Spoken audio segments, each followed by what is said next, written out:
All right, everybody, we are Here we live go. streaming. Welcome to Coaches with Coffee, and we are so excited to bring this to you today. It's Marissa and Julie, your coaches over here. And Julie, I'm just gonna, well, first, y'all, I'm gonna start off with a shout out.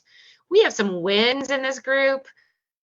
One win I wanted to point out was from Jean. Jean just got her staples out from her collarbone surgery. So good job, Oh, Jean. You're on your way to your comeback. She'd said it was a very small win because for the next month, she's just going to be riding her indoor stationary bike. But I think that is still, from going to not being able to do that to riding indoors, feels great. Having formally come back from broken bones, I feel you, Jean. So big win for you. And another one from SLV, she said, I said no to buying a bike from a friend just because they had it for sale. It wasn't exactly what I was looking for, and I didn't buy it. I know that's hard because it's like right there and it's there and you could have it. So good job. And Sandra, that was awesome. She finished 100K despite stomach issues and rain. And can you believe it rained in our area last week? It's insane. Only because if you're from the Bay Area or you've lived here at all in the last 100 years, it's always hot AF at Labor Day weekend. And this year it was cold and rainy. So crazy. But anyways, y'all, so those are some great wins I wanted to shout out. And then I was gonna pass it off to Julie, who's gonna talk about our preseason and how we're gonna get started. yeah, it's amazing that we're already at September. I still can't believe that we're in September. The summer has been so fabulous, especially where I live now, and I'm sad because it's just been so great. But Yeah. what it also means is a lot of folks, their events are winding down, maybe their racing and their seasons are winding down. And it makes us think about what do we do this time of year? And I want to ask you, Marissa, because you always have amazing goals with your cycling and you get out there and you do it. What do you do when you're not crushing goals this time of year?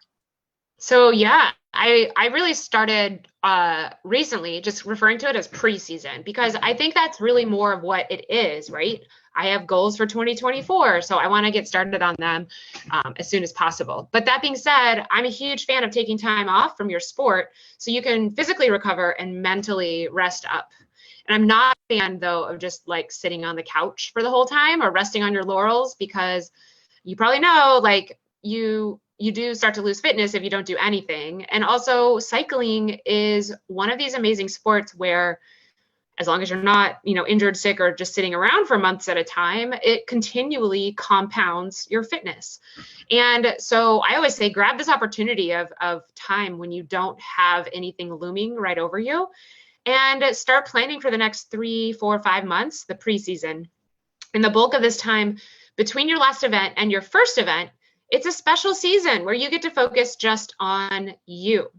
So preseason is a great time for you to, again, mentally refresh, train with less specificity, and I'll talk about what that means, and become well-rounded, right? Work on your limiters, work on the things you suck at doing so that you can gain confidence and actually gain a little competence or get a little better at it. And that way you kind of come back stronger for the next season. So your preseason is not a time to just lay around, right? It's a time to be dedicated to training on whatever you need to improve on. And personally, I think that means like both mentally and physically. So of course, there's workouts that you can do. We had a question about that, which I'll get to at the end from Lori. But workouts are only part of the plan, right? What about your mental resilience? What about your mindset? Do you practice any journaling, for example, or do you meditate? Right? Where can you get some marginal gains when it comes to mental toughness or mental resilience?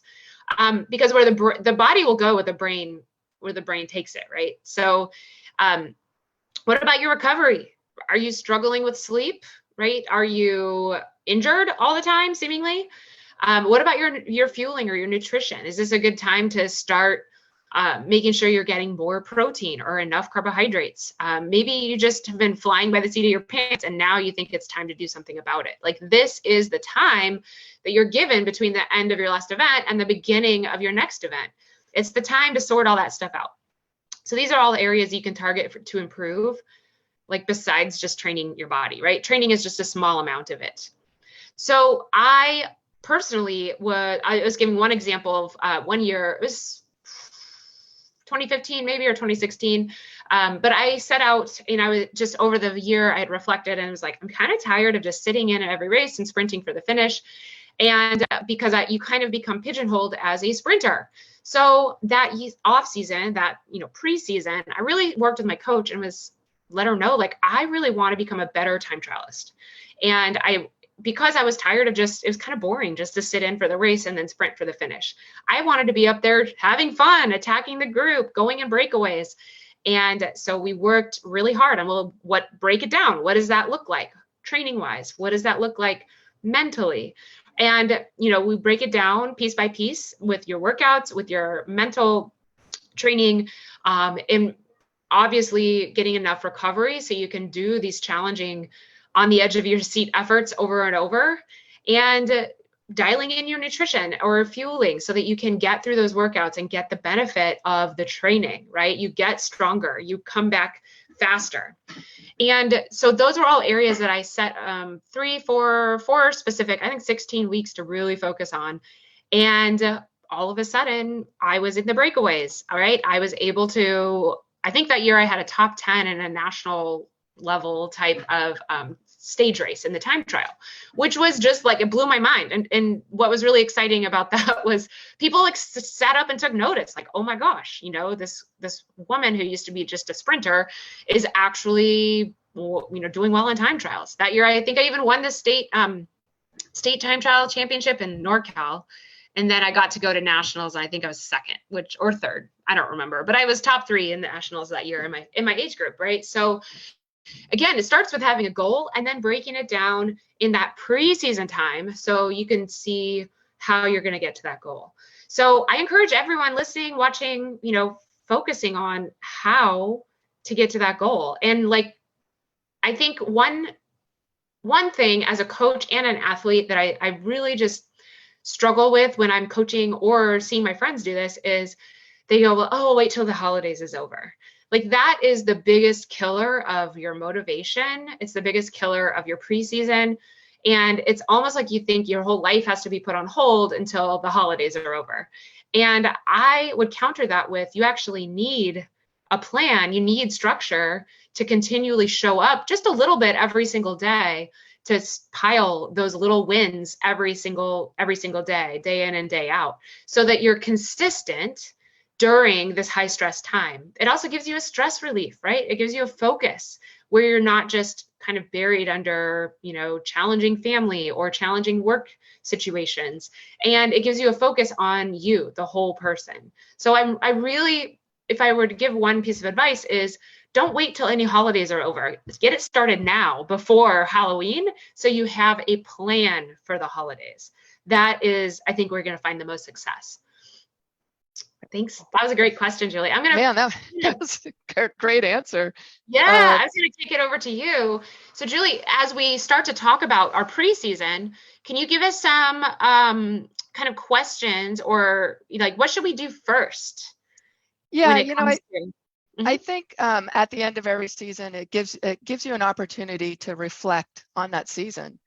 And a great way to start to structure a preseason is to have some reflection first, to understand, well, what do I do with this wonderful gift of time I've been given this time of year? So there are a couple of questions that you can easily just jot down when you replay this. And I would ask questions like, what went right? What was great about this past season? What areas can I improve on? Was my nutrition good? Was my sleep good? Just don't think about your strength on the bike, but just think about the whole picture around your season. Where was I strongest physically? And in line with that, where was I strongest mentally? That's probably one of the biggest parts of the puzzle, is your mental strength. Let's see, I'm trying to think of some more. Hang on just a second. Well, I was going to say something like, what about where were your limits, right? Like, where did you struggle? Like, for me in that season, I was just bored of being a sprinter. So my struggle was boredom, and I did something about it, right? I set a different goal. So my limiter was I wasn't Yeah. good enough or strong enough, or I didn't know how to go into a breakaway or, have that ability. So what are some of my limiters physically? Like where do I struggle? And then mentally, like you were talking about, right? Because mental challenge of giving up when it gets hard, right? A lot of people just give up because it gets hard. Guess what? Cycling is hard. I think a lot of people too, they only work with their strengths. Like they're really good at something, so that's what they do. And this is an opportunity to ask yourself, well, where do I need improvement? Like your story, like what can I do to be a more well-rounded athlete? And this is the perfect opportunity to make that reflection and pick something that you want to get better at. And then you have time to work on that, and then there's physical limiters that may have occurred, like injury, sickness, take a note on those too, and keep those in mind when you're in this time of year when you're working towards your preseason and how to manage it. Yeah, absolutely. Because if you're been doing this for a couple of years, you might start to notice the patterns of when you get injured and when you get sick, and you can start to dissect why that's happening and make it stop. So, and if you have a good coach who's like working with you for years and years, you'll have somebody to bounce those ideas off of. Yeah, that's really important. I love that. Good. Absolutely. I love that. Well, Julie, now that you have some idea of where you went last season, what you happened last season for you, now it's time to get to work, right? So y'all, we're going to talk about work next week. We'll talk about that at Coaches with Coffee all throughout September. And obviously, if you have questions, drop them below. Please. About anything when it comes to your preseason, because we want you to be as ready as possible.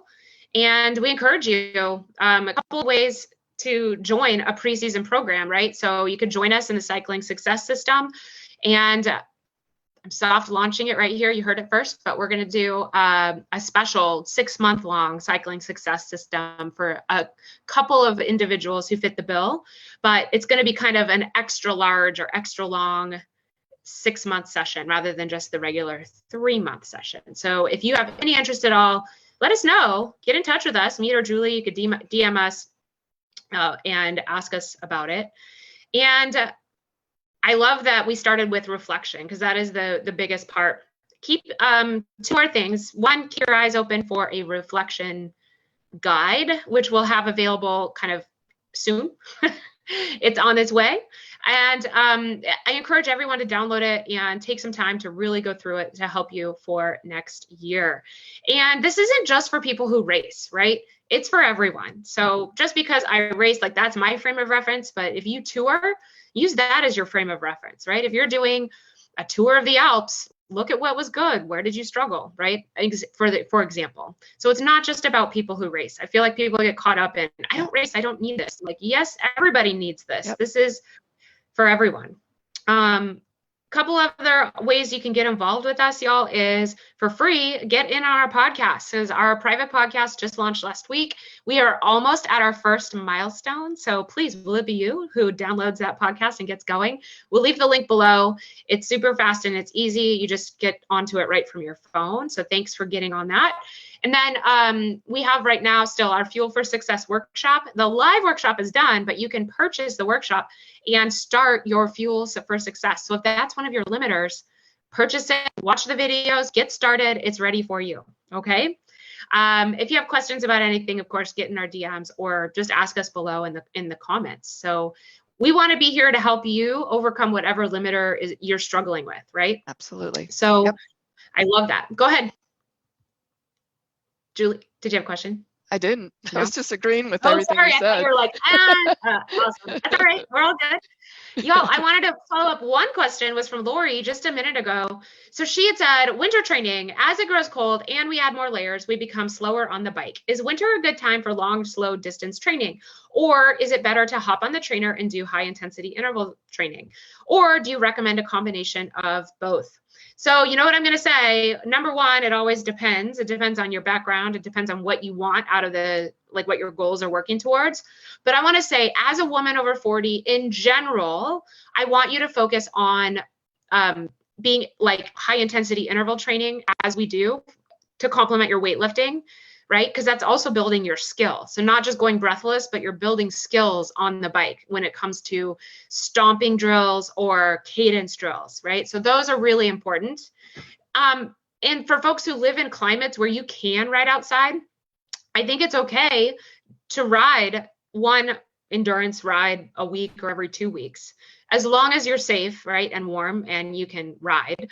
But thinking about it as, again, we want to keep your intensity low, but use that volume or time on the bike as the stress for your body. So we're not always for 7 days a week doing zone 2 training, right? We're not always doing low intensity, but for us as women over 40 or 50 or 60 or 70, we do want to do those endurance rides, but we want to keep them like low intensity so that going hard is not the stress on your body. It's the time you're out is the stress on your body. But obviously you have to take into consideration the conditions outside. That is also very stressful.